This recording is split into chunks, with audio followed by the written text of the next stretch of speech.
सबसे पहले मैं सभी महान श्रोता सज्जनों को, दर्शक बंधु को हार्दिक अभिवादन करते हुए नमन करता हूँ। मैं गायक परशुराम यादव, बिरहा का गायक और कवि। कब से आप जानते हैं सर? विजय लाल जी को मैं बहुत बचपना में जब थे, अच्छा, मतलब छोटे से थे? जी हाँ, तब से मैं जानता हूँ। जिंदगी मिलल गुलाब से, कांटों से बाभरल, भंवरा बगुल हजार में, दुविधा में बाप। लोग ऐसे कलाकार हैं जी। नाम और दाम पा करके अपना संस्कार भूल जाते हैं, सामाजिकता भूल जाते हैं। लेकिन दिनेश लाल जी के अंदर वो सामाजिकता मैंने उस समय भी देखा, वो संस्कार मैंने उस समय गायन के माध्यम। चूंकि दिनेश लाल गायक रहे हैं, जी सर जी। बाद में वो सिने स्टार बने हैं। माई हो ललनवा दे द, माई हो ललनवा दे द, भौजी सजनवा हो, बहिनी बीरनवा दे द, देश के करनवा हो। बिरहा दंगल हुआ करता था, मुकाबला हुआ करता था। एक गीत मजीद भारती जी गाया करते थे, उसको हम लोग बिरहा में भी गाते थे। कई बतिया कह गईले, ई बतिया कह गईले, पहले कपुरनिया, उड़ाला मौज बबुनी। कि जवानी में उच्छृंखलता नहीं होनी चाहिए। हमरे जियरवा, अरे हमरे जियरवा में कटारी चुभवलू, बताव बबुनी, बताव बबुनी, रात कहवा बितवलू। होता है धीरे धीरे 54 साल हो जनता जनार्दन का जो आशीर्वाद परशुराम को जिस रूप में मिलता रहा है, उसी रूप में मिलता रहे जब तक गाँव। नमस्कार, मैं प्रदीप मौर्य। आज सर से मेरी मुलाकात हो चुकी है और बहुत दिनों से मैं सोच रहा था कि सर से मुलाकात हो। और दोस्तों, आज आप लोग तो जान ही रहे हैं किससे हमारी बात होने जा रही है। पहचान की तो कोई बात ही नहीं है, सर का इतना बड़ा नाम है। तो दोस्तों, आइए सर से हम बातें करते हैं कि सर की जर्नी कैसी थी, मतलब बिरहा में कैसे आए और क्या इनको लगा कि बिरहा मुझे गाना चाहिए, और इनके थोड़ा सा जीवन के बारे में हम जानना चाहेंगे। सर बहुत बहुत धन्यवाद सर, आप हमारे हार्दिक धन्यवाद आपके चैनल को। सर आप थोड़ा दर्शकों को थोड़ा अपना परिचय दे दीजिए। सबसे पहले मैं सभी महान श्रोता सज्जनों को, दर्शक बंधु को हार्दिक अभिवादन करते हुए नमन करता हूँ। मैं गायक परशुराम यादव, बिरहा का गायक और कवि, एक छोटी सी औकात का कलाकार, आप लोगों के बीच में कभी कभार अपनी सेवा प्रस्तुत करता रहता हूँ। आप लोगों का आशीर्वाद हमें मिलता रहता है और उसी आशीर्वाद को पाकर के मैं अपने को धन्य मानता हूँ। इससे बड़ी उपलब्धि मेरे लिए और क्या हो सकती है, ये मान कर मैं बीएड किया हूँ। MA जी सर। तो सर, ये पढ़ाई के दौरान में बिरहा मतलब कि जो चीज़ है, जी, ये बिरहा कैसे आपके दिमाग में आया कि बिरहा हमको गाना चाहिए? एक्चुअली देखिए, हमारा गायन तो शुरू हुआ था सन 1967 से। 1967 से? लेकिन मंचन शुरू हुआ सन 1968 से। अच्छा। हमें याद है, माननीय चौधरी चरण सिंह जी संबित सरकार के मुख्यमंत्री थे उत्तर प्रदेश के। अच्छा। और यही गाजीपुर लंका मैदान में आए थे, उनका कार्यक्रम था। और उस जमाने के बीकेडी के नेता थे अच्छा। सतीश चंद्र सिंह, खालिसपुर बमाड़े के, और डढ़वल और हिहार के कमला यादव वकील साहब।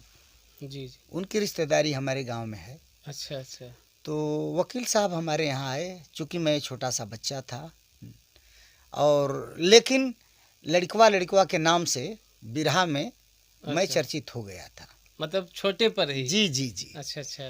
तो हमको ले करके गए और माननीय मुख्यमंत्री तत्कालीन चौधरी चरण सिंह के मंच से हमने स्वागत गीत गाया। चौधरी साहब 4-5 गीत हमसे सुने और वहीं से मेरी उत्सुकता और आगे बढ़ी।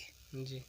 दूसरा कारण था हमारे गाने का कि हमारे बड़े भाई साहब थे शिवधर भैया, जो हमारे साथ बहुत दिनों तक ढोलक वादन का भी काम किए और मेरा आधा अंग थे बिरहा में। अगर वो नहीं रहते तो आज मैं यहाँ नहीं होता। दुर्भाग्य है कि आज वो इस दुनिया में नहीं है। अच्छा अच्छा। मालिक उनकी आत्मा को शांति दें। एक तरह से वो हमारे गुरु भी थे, सब कुछ थे। जी। वैसे हम 4 भाई हैं, सबसे छोटा मैं हूँ। अच्छा अच्छा। और हमारे सबसे बड़े भाई साहब उस समय आर्मी में सर्विस करते थे। उनसे छोटे भाई साहब प्राइमरी स्कूल के टीचर थे। और उसके बाद से हमारे शिवधर भैया थे, मैं सबसे छोटा था। सबसे छोटे सर हाँ, आप जी थे। जी हाँ। तीनों भाइयों का आशीर्वाद हमें मिला। वहीं शिवधर भैया की शादी थी। अच्छा। पहले छोटी अवस्था में ही शादी हम लोगों में हो जाया करती थी। हाँ हाँ हाँ। तो छोटी अवस्था में ही उनकी शादी थी। अच्छा अच्छा। बड़े भैया डॉक्टर शिवदयाल यादव, वो गए, यहीं बगल के एक गायक कलाकार थे जो इस दुनिया में इस समय नहीं है। उनका नाम भी लेना उचित मैं नहीं समझता हूँ। हो सकता है उनके लोगों को सुनने के बाद दुख लगे, इसलिए मैं उनका नाम नहीं लेना चाहता हूँ। उनसे उन्होंने कहा कि आप हमारे गुरु भाई हैं, एक ही गुरु के आप शिष्य हैं, हम शिष्य हैं। जी। हमारे छोटे भाई की शादी है, आप कृपा करके हमारे छोटे भाई की शादी में बिरहा गा दीजिए। जी। लेकिन उन्होंने उस समय इनकार कर दिया। अरे बाप रे। जब वो इनकार कर दिए तो वहाँ से हमारे बड़े भाई साहब कह करके चले कि ठीक है, हमारे गुरु राधे श्याम जी दुनिया में नहीं हैं तो आप हमको इनकार कर रहे हैं। रहते तो आपके यहाँ आने की ज़रूरत भी मुझे नहीं पड़ती, मैं अपने गुरु से ही गवा लेता। लेकिन मैं आपको मठिया, नसीरपुर मठ मेरे गांव का नाम है। अच्छा अच्छा अच्छा। मैं नसीरपुर मठ में आपको बुलाऊंगा और वहीं आकर के हम लोगों को प्रेरणा देने लगे, प्रेरित करने लगे गाने बजाने के लिए। अच्छा, उसी टाइम मतलब? हाँ, तो वो तो आर्मी में रहते थे। वो अंतरदेशी में लिफाफा में बिरहा लिख लिख करके भेज दिया करते थे उस जमाने में। जी हाँ, लिख के भेजते थे, लिख करके भेजते थे। और उनसे जो छोटे भाई हमारे मास्टर पद से सेवा निवृत्त हुए हैं, शिव बचन यादव, वो भी आला दर्जा के कवि हैं बिरहा के। अच्छा अच्छा। वो गाइड करते थे। जी। हम लोग गाने बजाने लगे, नाम होने लगा। जी सर। उत्सुकता बढ़ने लगी और उत्सुकता जैसे जैसे बढ़ती गई वैसे वैसे हम लोग परिश्रम करते गए, दोनों भाई शिवधर भैया और हम। मैं गायक बन गया, वो ढोलक वादक बन गए। मतलब दोनों लोग साथ में चलते जी थे? जी हाँ। वो पॉलिटेक्निक करने के बाद सर्विस भी उनको मिली, लेकिन वो सर्विस नहीं किए हमारे लिए। सर्विस छोड़ भी दी? जी है जी, हमारे लिए उन्होंने सर्विस नहीं किया। बाद में हमारे पिताजी वो भी सर्विस करते थे। अच्छा अच्छा। बंगाल गवर्नमेंट सीटीसी कंपनी में। तो नियम था कि पिता रिटायरमेंट होगा तो पुत्र को नौकरी मिलेगी उस टाइम। उस टाइम। अच्छा अच्छा अच्छा। तो पिताजी जब रिटायरमेंट होकर के आए तो हमने कहा शिवधर भैया से कि आप जाइए, आप उनकी जगह पर सर्विस कीजिए। उन्होंने कहा कि मैं चला जाऊंगा तो कैसे गाओगे। समाज भी उस समय का कहता था कि शिवधर नहीं रहेंगे तो परशुराम नहीं गा पाएगा। तो हमने कहा कि आप जाइए, हम गाएंगे या नहीं गाएंगे। चूँकि मैं बिहार संस्कृत विद्यालय में अभी मतलब स्केल नहीं लगा था, पेमेंट नहीं था, प्राइवेट विद्यालय में ही मैं अध्यापन कार्य शुरू कर दिया था। सन लगभग 83-84 की बात मैं बता रहा हूँ। अच्छा अच्छा। जी हाँ। तो उनको हमने भेज दिया, वो चले गए सर्विस करने के लिए। मैं सोच रहा था गाऊं न गाऊं, तो मेरे दिमाग में, मेरे अंतःकरण में एक जैसे आवाज़ उठी कि समाज जो कहता है वो सत्य हो जाएगा यदि नहीं गाओगे तो हमने संकल्प कर लिया कि समाज को मैं दिखाऊंगा। किसी उधर भैया नहीं भी रहेंगे तब भी परशुराम ने किया, उस ढंग से मेहनत किया, फिर आप लोगों के सामने हूँ, आज भी हूँ। तो सर जैसे कि कभी काल आप देखे होंगे कि जब भैया जी चले गए जी, वहाँ पर, तो जब पहली बार आप गए होंगे तो दिक्कत तो थोड़ी दिक्कत जरूर हुई, ऐसा हम्म, नहीं है। 2 4 5 10 प्रोग्राम, लगभग हम्म, 20 प्रोग्राम मान करके चलिए हम्म, कि हमें दिक्कत हुई गाने में। हम्म, इसलिए कि मैं बता तो दिया कि आधा बल वो हमारे थे, पूरा। आधी लाइन मैं गाता था, आधी लाइन वो पूरा करते थे। अच्छा, वो पूरा कर देते हाँ, थे। तो हमारी आदत तो उस ढंग से बनी थी। हाँ, लेकिन उनके जाने के बाद हमने पूरी लाइन गाने वाह। की कोशिश किया और उसमें सफलता भी मुझे मिली। तो सर ये कहना चाह रहे थे कि थोड़ा सा जैसे कि मुकाबला होता था, जी जी। तो विजय लाल सर को कब से आप जानते हैं सर?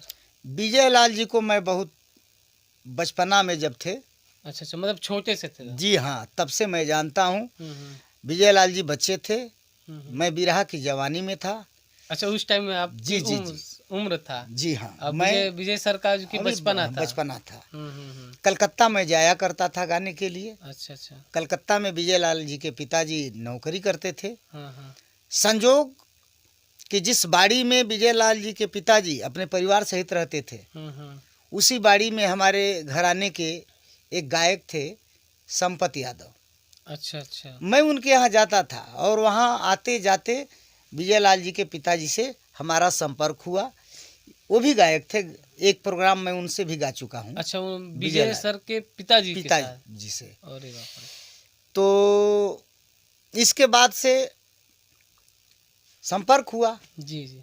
जब मैं जाता था तो विजय लाल बच्चों के साथ गोली खेला करता था। जी हाँ? जी। हाँ। लेकिन गाने में वो बचपन से ही हुनरबाज था।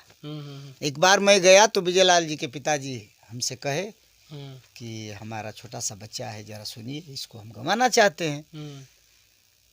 तो हम बुलाए, विजय लाल गाया एकदम टू कापी, वो बुल्लू जी की आवाज़ में गाया उस अच्छा, समय। बुल्लू सर के आवाज जी में? हाँ, बुल्लू जी की आवाज़ में वाह। गाया और उसी समय मैं उसकी गायकी से प्रभावित हुआ। जी जी। विजय लाल जी के पिताजी से हमने कहा कि ये होनहार लड़का है, आगे जाएगा।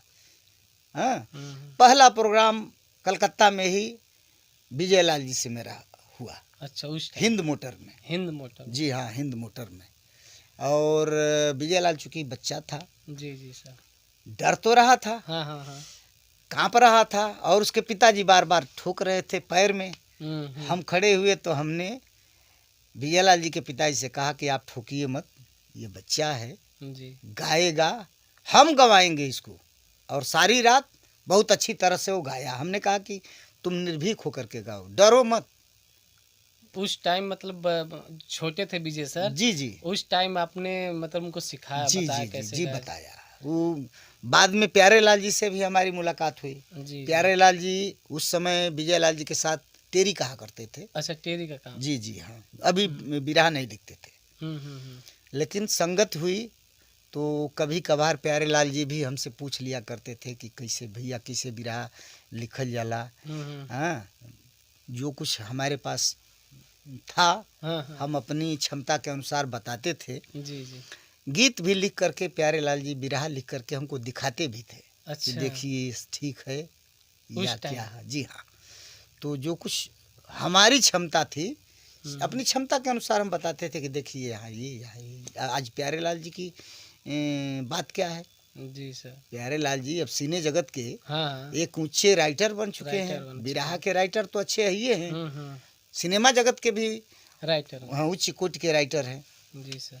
सर जैसे कि बिरहा में आप बढ़ते चले जा रहे हैं, बहुत सारे लोगों के साथ आपका मुकाबला हुआ। हम लोग यूट्यूब पर देखते हैं आपका, बहुत मतलब जी जी मस्त लगता है। एक बार आप वो अम्मा के सती माई का गाना गाए थे। जी जी। और सर तो हम चाह रहे हैं थोड़ा हमारे दर्शकों के एक लाइन थोड़ा सा पूरी की गजल है। जी। जिंदगी मिलल गुलाब से, कांटों से बा भरल, ये हमारे बड़े भाई मास्टर साहब शिव बचन यादव जी की रचना है। अच्छा, उनकी। जी हाँ। जी जी। जिंदगी मिलल गुलाब से, कांटों से बा भरल, भंवरा बगुल हजार में, दुविधा में बा पड़ल। क्या दुविधा में पड़ा है कि चंडाल चाम चंचल, अखियन में बंद बा, सुघर सोनार नाही, गहना पसंद बा। सुंदर चेहरा देखकर लोग नजर में बसा लेते हैं, कितना सुंदर है, लेकिन इस सुंदर चेहरे को बनाने वाला वह सोनार जो दुनिया को बनाता है, उसके बारे में लोग भूल जाते हैं। तो चंडाल चाम चंचल, अखियन में बंद बा, सुघर सोनार नाही, गहना पसंद बा। गहना क्या है? शरीर है। शरीर की सुंदरता पर लोग मुग्ध हो जाते हैं। तो सुघर सोनार नाही, गहना पसंद बा, सपना के यह शराब में, सपना के यह शराब में, पतवार बा डूबल। जिंदगी मिलल गुलाब से, कांटों से बा घिरल। विजय लाल सर से आपसे तो होती थी। जी जी। क्या सर दिनेश लाल यादव सर से भी बात होती है आपसे? मुलाकात जी हुई जी है? जी, बहुत बहुत मुलाकात हुई है। हम लोग टी सीरीज में भी जाते थे रिकॉर्डिंग कराने के लिए, तब भी मुलाकात होती थी। और बाद में दिनेश जी चले गए फिल्मी दुनिया में। जी सर जी। तो भी बम्बई हम एक बार गए, हम थे, दुर्जन भैया थे। जी सर। हाँ, हमारा भी परिवार था, उनका भी परिवार था। जी जी। और दुर्जन भैया के लड़के जो है वहाँ प्राइवेट सेक्टर में ही सर्विस करते थे। वो फ़ोन करके दिनेश लाल जी को बता दिए। कहीं शूटिंग उनकी चल रही थी, लेकिन शाम को ही पैकअप करा करके और चले आए अपने फ्लाइट पर। सुबह दिनेश जी फ़ोन किए और फ़ोन पर उनके लड़कों से कहे कि परशुराम गुरु जी को और दुर्जन गुरु जी को आप भेजिए हमारे यहाँ। हम लोग परिवार के साथ गए। सारा दिन मैं पूरा दिनेश सर के फ्लाइट पर। जी हाँ, सारा दिन दिनेश जी के फ्लाइट पर हम लोग बैठे रहे और हमने संस्कार देखा दिनेश जी का उस दिन। दिनेश सर का? जी हाँ, दिनेश जी उर्फ निरहुआ कहिए, निरहुआ के नाम से प्रचलित हैं ज़्यादा, दिनेश जी के नाम से बहुत कम प्रचलित हैं। जी हाँ, तो दिनेश लाल यादव उर्फ निरहुआ, सारा दिन उनके फ्लाइट पर हम लोग बिताए। संस्कार हमने क्या देखा कि हम लोग कुर्सी पर बैठे थे और बार बार कहने के बाद भी दिनेश लाल यादव उर्फ निरहुआ वो ज़मीन छोड़कर, फर्श छोड़कर के कुर्सी पर नहीं बैठे। उन्होंने कह दिया कि हमारा जो स्थान है गुरुओं के सामने, उस स्थान पर मैं हूँ, आप लोग हमारे गुरु हैं। नहीं बैठे। और आते समय दिनेश लाल जी बहुत ही सम्मानित ढंग से हम लोगों की विदाई किए। तो हमने उसी समय देखा कि बहुत लोग ऐसे कलाकार हैं नाम और दाम पा करके अपना संस्कार भूल जाते हैं, सामाजिकता भूल जाते हैं। लेकिन दिनेश लाल जी के अंदर वो सामाजिकता मैंने उस समय भी देखा, वो संस्कार मैंने उस समय भी देखा। आज भी है? आज भी है। भोजपुरी में ही रहते हैं? जी जी जी जी। अभी भोजपुरी में भी बात करते हैं? जी हाँ, भोजपुरी में ही बात करते हैं। मतलब इतने आगे बढ़ गए हैं सर। जी हाँ। लेकिन फिर भी मतलब अपने लोगों को बहुत प्यार करते हैं। अपनी मातृभाषा है, हम अपनी मातृभाषा, अब तो मान लीजिए थोड़ा सा चैनल के माध्यम से यूट्यूब पर आप डालेंगे जी सर। दूर दराज के लोग भी देखेंगे, इसलिए खड़ी हिंदी में हम बात कर रहे हैं। जी सर। वरना भोजपुरी में ही अधिक से अधिक हम बात करते। अच्छा अच्छा। लोगों को समझने के लिए मैं ऐसा कर रहा नहीं हूँ। नहीं सर, सही है। तो अपनी मातृभाषा जो होती है सबसे प्रिय भाषा होती है। इस भाषा में जो हम अपनी बात कह लेंगे, जिस ढंग से लोगों के बीच में अपनी भावना परोस लेंगे, शायद दूसरी भाषा में उस ढंग से नहीं परोस पाएंगे। सर जैसे दिनेश लाल यादव सर से आप मुलाकात हुआ, तो सर उनके लिए क्या एक लाइन थोड़ा गा देंगे सर? कुछ दिनेश के लिए, दिनेश सर दिनेश के लिए हमारा आशीर्वाद है। और कोई ऐसा एक लाइन थोड़ा गायन के माध्यम से, गायन के माध्यम, चूंकि दिनेश लाल गायक रहे हैं। जी सर जी। बाद में वो सिने स्टार बने हैं। जी सर जी जी। हाँ, लेकिन पहले तो गायक रहे हैं। हम ही लोगों के बीच में रहते थे, गाते थे। शुरू से ही आशीर्वाद रहा है, आज भी आशीर्वाद है दिनेश लाल यादव। देश के जवानों के लिए, देश के हित में एक हमारी पेशकश है, वतन से बढ़कर कुछ नहीं है। जी सर। अपना वतन ही सब कुछ है, और प्राण से भी अधिक प्रिय अपना वतन होता है। जी सर। तो इस पर हमने गीत लिखा। हालांकि ये बहुत पहले पुरानी एक गीत थी, उसी को डाइवर्ट करके, बदल करके, भाव वही है, मैं अपनी गीत में इसको पिरोया कि माई हो ललनवा दे द, माई हो ललनवा दे द, भौजी सजनवा हो, बहिनी बीरनवा दे द, देश के करनवा हो, बहिनी बीरनवा दे द, देशवा से बढ़ के कौनो, देशवा से बढ़ के कौनो प्रिय ना जगत में,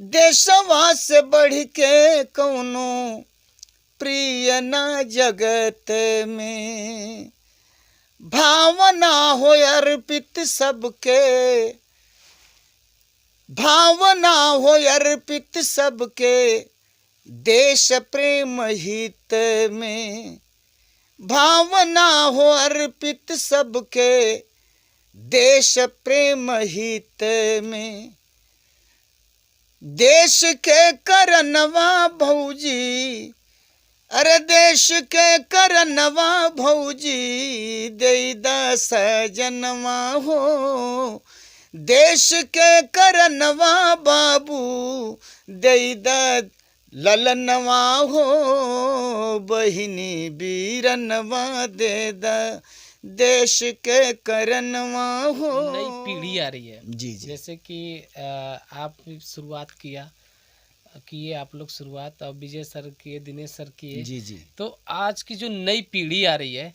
उनके लिए कुछ कहना चाहिए कि बिरहा को, इसको जगाए रहना चाहिए कि नहीं रहना चाहिए, कि आगे देखिए, आज के नौजवान पीढ़ी की बात है, चूँकि बिरहा की लेंथ लाइन सब कुछ बदल चुकी है। जी सर। पहले बिरहा दंगल हुआ करता था, मुकाबला हुआ करता था, जी। अपार भीड़ आती थी, और उस भीड़ की विशेषता ये थी उस समय में कि एक तरफ पूरा पुरुष वर्ग बैठकर सुनता था बिरहा, एक तरफ हमारी माताएं बहनें यानी महिला वर्ग बैठ कर के सुनता था। अश्लीलता नहीं थी। बिरहा घर में भी बजता था, पूरा परिवार बैठ कर के सुना करते थे। पूरा परिवार, जी हाँ, परिवार के लोग बैठ कर सुना करते थे। धीरे धीरे धीरे धीरे बदलाव आया, और हमारे बिरहा जगत के कलाकार भोजपुरी गीतों का अधिकांशतः प्रयोग जो है बिरहा के मंच पर करने लगे।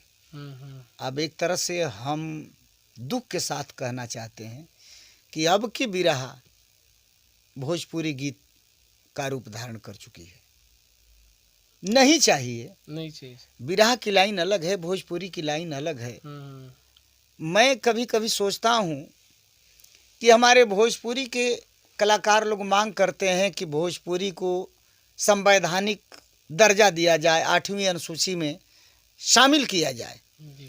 लेकिन मैं ये भी मानता हूँ कि किसी भी समाज का दर्पण उस समाज का साहित्य हुआ करता है, उस समाज का लोक संगीत हुआ करता है, और लोक संगीत के ही माध्यम से उस समाज की परिकल्पना दूसरे लोग करते हैं कि जिस समाज की लोक संगीत इस स्तर की है तो वह समाज भी उसी स्तर का होगा। समझ रहे हैं ना? जी सर जी। तो कष्ट होता है इस बात के लिए कि 8वीं अनुसूची में जब हम मांग करते हैं तो बिरहा के लोक साहित्य को बचा करके रखना चाहिए। जी। हम गीत वो गाएं जो गीत घर में भी सुना जाए, जी। पूरा परिवार सुन सके। लेकिन अब तो बिरहा में भी ऐसी अश्लीलता आ गई है जी। कि पहले घर में बजा करके जो लोग सुनते थे अब वो घर में सुनते नहीं हैं। नौजवान पीढ़ी, ठीक है, उम्र का तकाजा होता है, जी सर, लेकिन संस्कार का तकाजा बदलना नहीं चाहिए। नहीं हमारा मानना नहीं सर, आपका बात सही है कि उम्र का तकाजा हो सकता है। जी सर। हम लोगों के ज़माने में भी श्रृंगारिक गीतें हम लोग गाते थे, हाँ। लेकिन पर्दे में उसको हम लोग गाते थे। अच्छा, उस टाइम भी आप लोग गाते थे? जी जी जी, हम लोग गाते थे। अच्छा, ऐसा नहीं है। तो उस टाइम कैसा रहता था सर? अब देखिए, मैं बता रहा हूँ, एक गीत मजीद भारती जी गाया करते थे, उसको हम लोग बिरहा में भी गाते थे। अच्छा। कव्वाल थे मजीद भारती, अपने ज़माने के बड़े मशहूर कव्वाल थे। अच्छा, उस टाइम? जी जी हाँ। और हमारी एक आदत है, जो गीत जिसकी होती है मैं उसका नाम लेता हूँ। अच्छा अच्छा। हम दूसरे के गीत को नहीं, ये नहीं कहना चाहता हूँ कि हमारी गीत है या हमारे गुरु जी गाए थे। अब तो बिरहा के कलाकार ये भी कह रहे हैं गीत किसी दूसरे की होती है और मंच पर गाते हैं तो कहते हैं कि हमारे गुरु जी गाते थे, वो गीत किसी दूसरे की होती है जी। तो मजीद भारती जी गाते थे क्या, कई बतिया कह गईले, ई बतिया कह गईले, पहले कपुरनिया उड़ाल मौज बबुनी, जवल बा जवनिया हो उड़ाला मौज बबुनी। कहाँ श्रृंगार रस नहीं है? श्रृंगार रस है, लेकिन पर्दे में है। एक जन संदेश भी हो गया, समाज को एक नसीहत भी दे दी गई, इस गीत के माध्यम से संदेश भी दे दिया गया कि जवानी में उच्छृंखलता नहीं होनी चाहिए। हाँ जी। उसी जमाने में ये भी गाया जाता था कि हमरे जियरवा, अरे हमरे जियरवा में कटारी चुभवलू, बताव बबुनी, बताव बबुनी, रात कहवा बितवलू, बताव बबुनी। इस स्तर की गीत हुआ करते थे उस समय। अब इसको बिल्कुल ओपन करके लोग गा रहे हैं। पहले मतलब पर्दे के अंदर रहता जी, था, जी जी जी, अब जो है कि ओपन हो चुका जी है। हाँ, बिल्कुल ओपन हो चुका है, लेकिन अपना प्रयास अब भी होता है। धीरे धीरे 54 साल हो गए हमको बिरहा गाते हुए। 54 साल हो गए जी। तो 54 साल की अवधि में मैं यही सोचता हूँ कि जनता जनार्दन का जो आशीर्वाद परशुराम को जिस रूप में मिलता रहा है उसी रूप में मिलता रहे। जब तक गाऊं जी, लोगों की अंगुली न उठने पाए, ऐसा मैं प्रयास करता हूं, आज भी प्रयास करता हूं। बहुत बहुत धन्यवाद सर।